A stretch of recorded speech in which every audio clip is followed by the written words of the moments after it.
Hi, I'm Morvitz, and this is my show called Notebook Archaeology.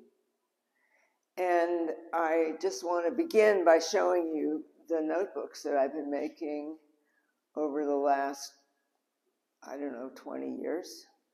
I wanted to extend my studio practice by carrying a little notebook in my pocket and then working in it whenever the moment arose. So here they are. Some are commercially available notebooks, some are handmade and hand-bound, different sizes. And making drawings in notebooks is a way I have of thinking about forms, especially forms that I encounter in the world. And one day I decided that I could use my drawings by scanning them and then collaging them into other work. And then I thought I could externalize the whole notebook. I could show you the pages as well as the drawings.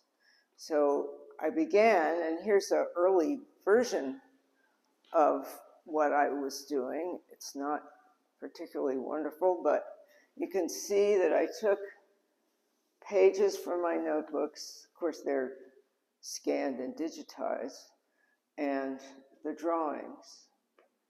And that was to make my notebooks visible, not hiding the drawings away in them.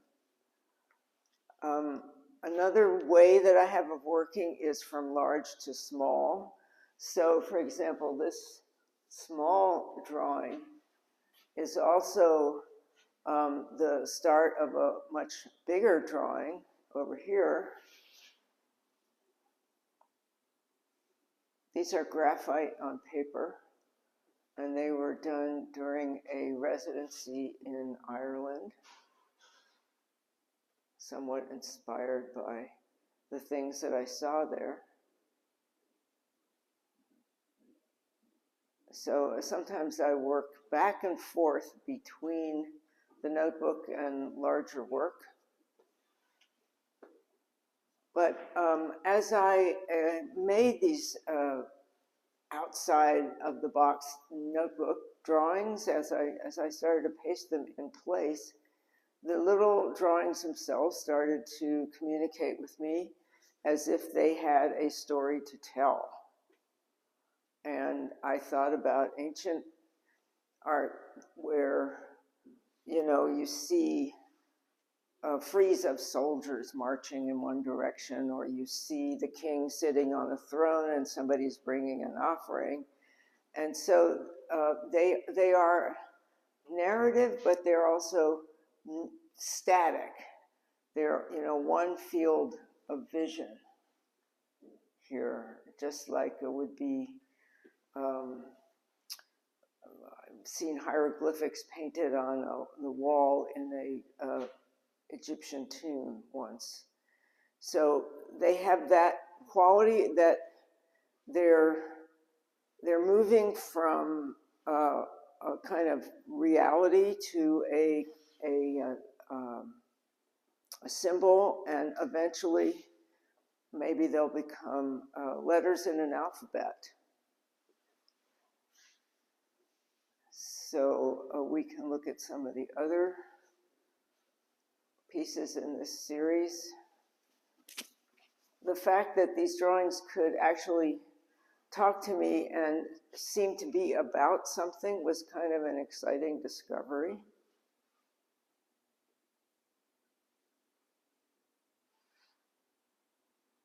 There are 12 grids in this series, and this one that you're looking at right now is the 12th. Decided I'd try it without color. And then over here is one that has a kind of narrative, I sort of think of this piece as being something that takes place in a sacred grove with stones marking the spot and briars keeping the outsiders out, while maybe priests and acolytes perform some kind of ritual. I don't know, but that's kind of what I was thinking about. And over here is one of the earlier ones where I was trying to show my notebook pages. I used a grid in order to sort of equalize the art, because of course my notebooks are all in different sizes, but I could digitally make them all the same size. I printed them out on a very lightweight paper, colored them with watercolor and some ink, and then pasted each image into place on the grid. So each one of these has been cut out, pasted in place.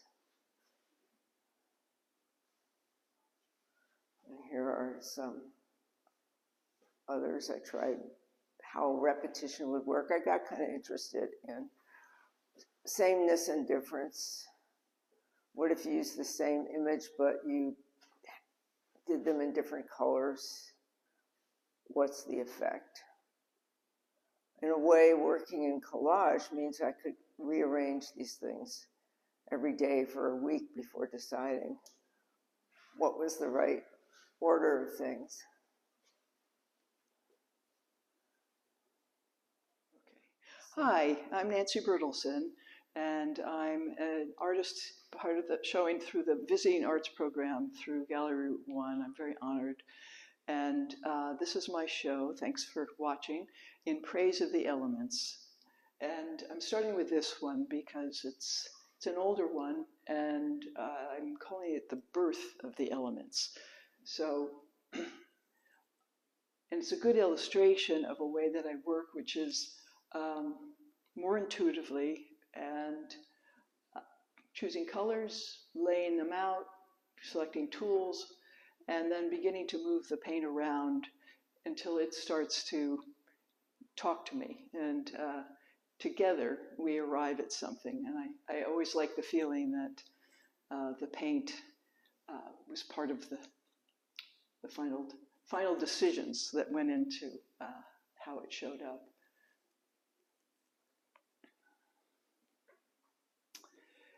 And same method on this one. I call it depth. And it's kind of a cross-section of what I imagine water to do as it goes down to the depths. And I like to work partly as a way of getting closer to the elements and having them teach me about their ways.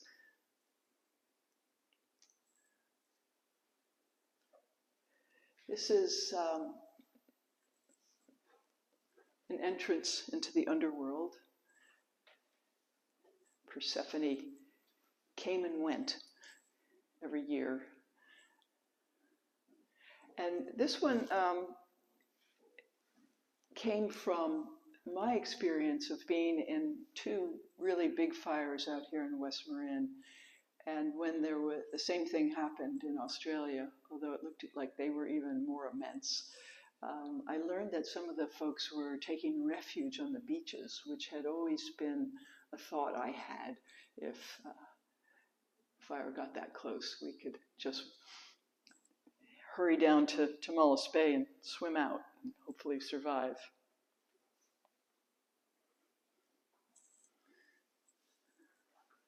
When I learned that under the earth there are these vast networks of mycelium and fungi that helps feed the trees, that works in collaboration with the roots of the trees, this came out, and I took liberty on the colors, but it was the same kind of imagining into what we can't see and what is sustaining us.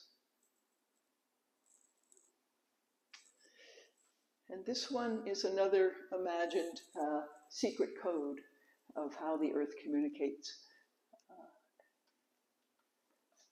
and enlivens itself through this. Also kind of refers to lightning, which is one of the ways that the Earth is enlivened and kept vital.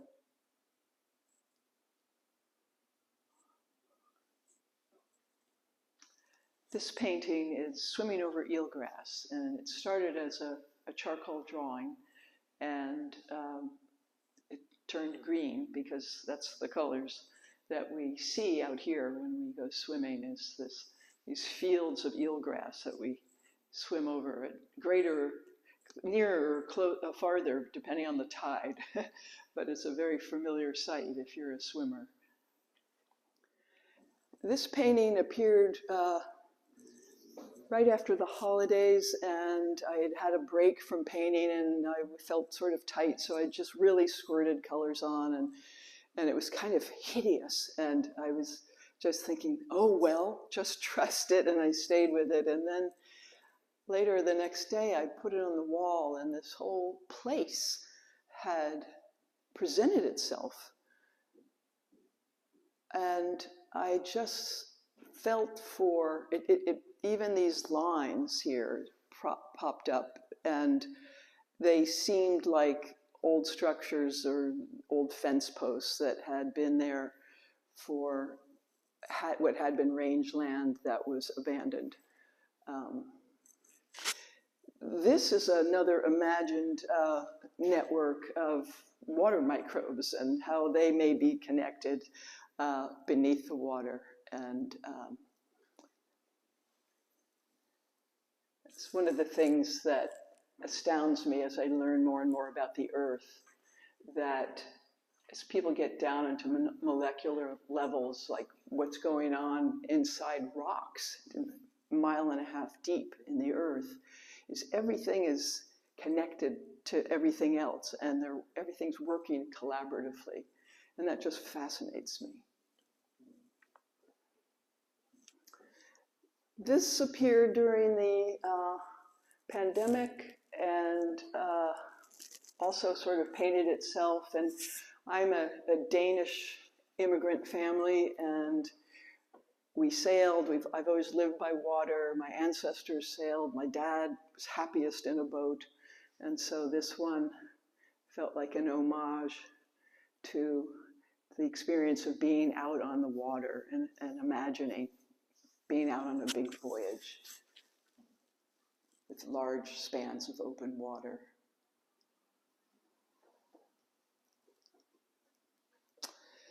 And this also kind of drew itself with charcoal. This has no paint involved, but every year we've gone to the mountains and hiked in the Sierras, and the granite, when you've hiked for all day long, up, and your eyes are looking at the granite continuously, you kind of merge with it.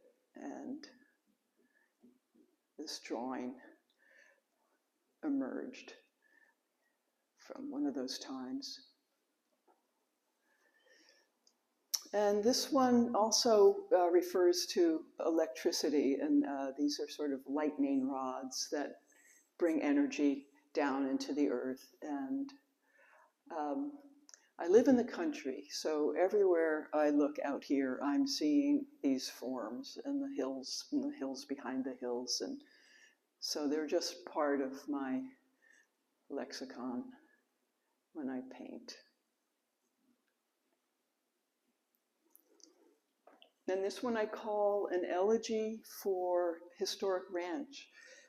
We live next to a national seashore, and we've just undergone a very wrenching experience of the old ranches that have been here. Many have been here for 150 years or more. And I know a lot of the workers and their families that have been out there and are in the schools and participate in the community. We have a very vital community. And I understand about E. coli in the ocean and all of the reasons for why it should turn over to parkland, but I still grieve a part of our history that's going to be taken away. And this one is appropriately called impermanence. And so there's some, I should have it on hand, a quote in the Bible about when the mountains fall, that my motto is, impermanence is here to stay. And that includes us and every aspect of the earth. But the good news is that the earth is continuously, best it can, renewing itself. And this is where we have roots. We're rooted here. We're dependent on it. This is what gives us sustenance. And I love imagining in the winter rains that the soil is soaked and the roots are just really happy and they're drinking and drinking in the water.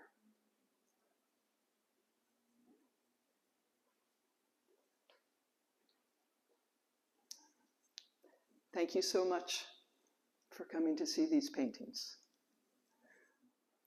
Hi, my name is Ellen Vogel, and I'm an artist member here at Gallery Route 1 in beautiful Point Reyes. And I'm having a show in the small gallery here of small work, and it's called Tactile Territory.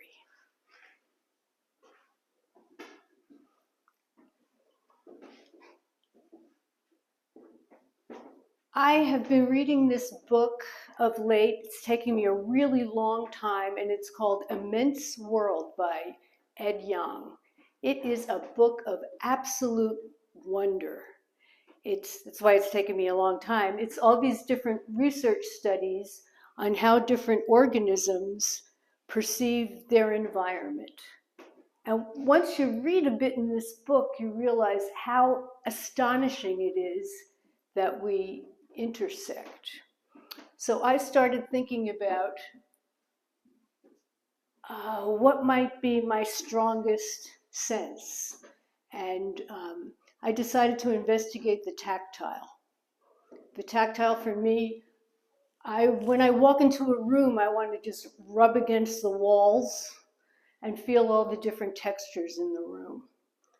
So this work is based on texture. And some of these, this one that Shelley is showing now, are multiple layers of cardboard. I like using cardboard. I like the thingness of it. And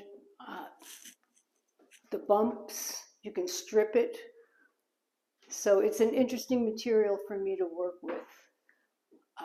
My work is many different materials. So I use cardboard, woven paper, acrylic, parchment, silk, wax paper, tissue paper, gold leaf, really anything that's around.